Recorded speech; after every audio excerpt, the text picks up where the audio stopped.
Warahmatullahi wabarakatuh. Let me introduce myself. My name is Viana Octaviola and my class is International Management. In the context of Indonesia as a multicultural nation with diverse religions, ethnicities, and cultures, Muslims indeed face significant challenges in maintaining their akidah while living harmoniously with others. Based on the material we've studied, I'd like to explain how Islamic akidah influences social behavior, ethics, and interfaith interactions, along with concrete examples from daily life. For the first, let's understand what akidah means. Akidah comes from the root word akoda, meaning a firm knot or bond. It represents the core beliefs that are firmly tied a Muslim's heart.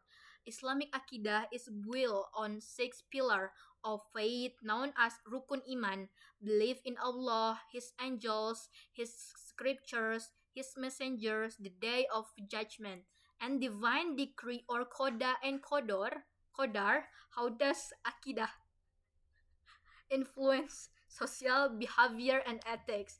Akidah is not just theoretical belief, it must be manifested in daily actions. When someone truly believes in Allah and the day of judgment, this belief naturally shapes their behavior. So, let me explain through the relationship between akidah, sharia, and akhlak. Strong akidah motivates a person to implement Islamic sharia, which then produces good ethics or akhlakul karimah. So the formula is akidah plus sharia equals akhlak. When you truly believe in Allah, oneness, and that you'll be held accountable on the day of judgment, you'll naturally treat others with justice, compassion, and respect, regardless of their background. So concrete examples in Indonesian's plural society, example for the first like gotong royong, it's maybe we call mutual cooperations. In my neighborhood, we have Muslims, Christians, Hindus, and Buddhists living side by side during community cleanup days or when someone is holding a celebration. Everyone helps regardless of the religious differences. This reflects the Islamic teaching of ta'awun or mutual assistance, which is part of ethic toward society. Our Akidah teaches us that helping others is a form of worship to Allah. So we do it sincerely without expecting anything in return. So for the second example, respecting religious celebration. When our Christian neighbor celebrates Christmas, Muslim residents often help with security or even contribute to organizing the event. Similarly, during Ramadan and Eid, non-Muslim neighbor respect or fasting and join in celebrating with us. This demonstrates the principle of tasamuh or tolerance from Islamic ethics. Our beliefs in Allah mercy and justice teaches us to be merciful and just toward all people, not just fellow Muslims. And then for third examples, workplace ethic in diverse workplace. Muslim practicing amanah or trustworthiness, which stem from akidah, build trust across religious lines. For instance, I know a Muslim businessman who is completely honest in transactions with customer of all faith because he believes Allah is always watching and he'll be accountable on judgment day. This integrity attracts customers and will interfaith trust. And then for example for disaster response when natural disasters strike Indonesia, like like earthquakes or floods. Islamic organizations like NU, Muhammadiyah, and various mosques provide aid to all victims regardless of religion. This reflects the Islamic teaching of rahmatan lil alamin, mercy to all creation. Our akidah teaches that all humans are Allah creation and deserve compassion. And then for example 5, educational institution. Many Islamic schools in Indonesia accept students from different religious backgrounds and teach them respect for diversity. This shows how akidah particularly believes in Allah, wisdom in creating the first humanity, translates into practical tolerance and inclusion. So, how Akidah helps overcome differences? First, belief in Allah oneness, Tawhid, teaches us that all humans are equal before God. No race, ethnicity, or social status makes someone superior except through piety. This prevents arrogance and promotes humility in dealing with others.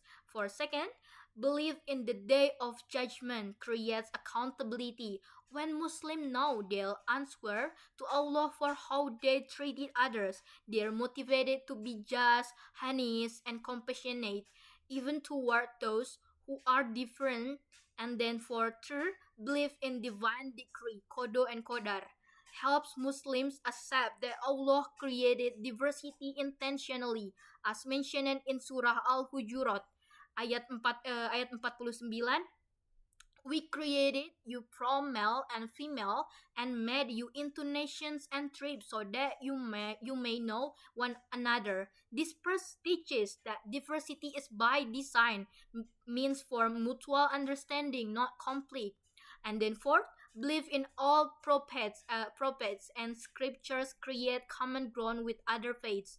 Muslim believe in Moses, Jesus, and other prophets, which provides a basis for respectful dialogue with Jews and Christians. And then for challenges and solution, of course, there are challenges. Sometimes Muslims face pressure to compromise their beliefs or encounter misunderstanding about Islamic practices. However, strong Aqidah provides the foundation to remain steadfast while still being respectful. Then, for example, when non-Muslim misunderstand practices like hijab or halal requirements, Muslim with strong Aqidah can passionately explain this practice without being defensive or aggressive. They understand that da'wah or campaigning the message isn't about forcing beliefs but about exemplifying good character. And then for my conclusion, Islamic Aqidah is the foundation that shapes a Muslim's entire worldview and behavior. In Indonesia's multicultural context, Aqidah doesn't isolate Muslims, rather, it provides principles for meaningful engagement with diversity. Through akhlaq derived from Aqidah, such as justice, compassion, honesty, tolerance, and mutual assistance, Muslim can be contribute positively to social harmony while maintaining their religious identity.